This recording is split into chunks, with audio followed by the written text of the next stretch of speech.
حق مہر کا تعین یہ واجب ہے اور عورت کا حق ہے۔ شوہر کی حیثیت کے مطابق حق مہر متعین ہو۔ زمانہ نبوی میں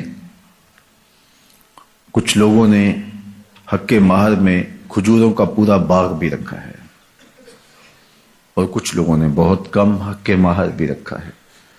یہ شوہر کی حیثیت کے مطابق ہوگا۔ لوگ اس میں بھی افراط و تفریط کا شکار ہو جاتے ہیں۔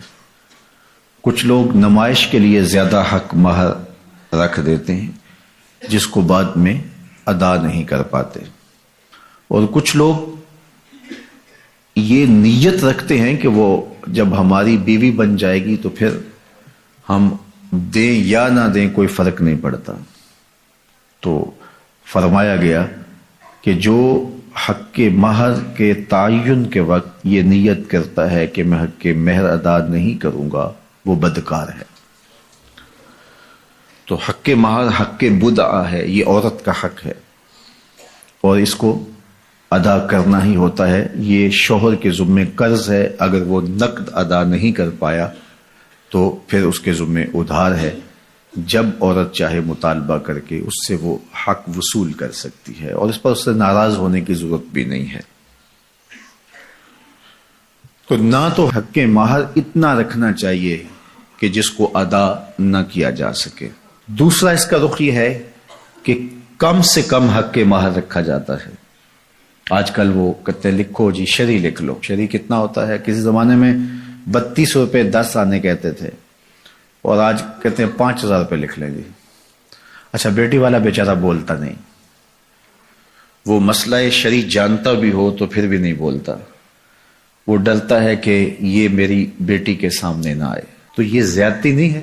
آپ کا بچہ اسکول کالج میں پڑھتا ہو تو 5000 روپے تو اس کو آپ دیں، تو وہ ایک مہینے کا خرچہ 5000 روپے نہیں لیتا، اور یہ عورت اپنے آپ کو تمہارے سپرد کر رہی ہے، اور یہ اس کا حق بدعہ ہے، اس نے خود متعین نہیں کیا، یہ حق اس کو اس کے رب نے دیا ہے، اور تم 5000 روپیہ دیتے ہو۔ اور حیثیت تمہاری دیکھو، تمہارے انداز دیکھو۔ ایک دوست بتا رہا تھا کہ ایک آدمی نے جو ہے وہ کارڈ چھپوائے ہیں تو وہ 9000 روپے کا ایک کارڈ ہے، 9000 روپے کا۔ تو جو دوستوں کو بانٹے اس کا کل خرچہ 45 لاکھ روپے آیا ہے۔ تو حق مہر بتاؤں تو آپ حیران ہو جائیں، تم نے اس خاتون کو اتنا بے توقیر کر دیا ہے، پہلے دن ہی تم نے اس کی قدر و قیمت کا لحاظ نہیں کیا، اس کی عزت افزائی نہیں کی۔ یہ اس کے لیے سادہ لفظوں میں سلامی تھی جو اس کو آپ نے نکاح کے ساتھ پیش کرنی تھی۔ تو یہ بات ذہن میں رکھیے کہ جو حق مہر ہے یہ حق بدعہ ہے، یہ عورت کا حق ہے اور یہ میرے رب نے مقرر کیا ہے اور یہ واجب ہے۔ جو ادا کرنا ہو وہ رکھنا چاہیے، نمائش کے لیے نہیں کہ بعد میں وہ ہماری بیوی ہوگی ہم دیں نہ دیں، نہیں، ایسا نہیں ہے۔ ہو سکے تو نقد دیں لیکن ادھار بھی کیا جا سکتا ہے، عورت چاہے تو معاف بھی کر سکتی ہے لیکن اس کو مجبور نہیں کیا جائے گا۔ لیکن شوہر کی حیثیت کے مطابق حق مہر ادا کیا جائے، رکھا جائے، نہ زیادہ کہ نکاح مشکل ہو جائے اور نہ تھوڑا کہ عورت بے توقیر ہو، تو مناسب حق مہر رکھا جائے۔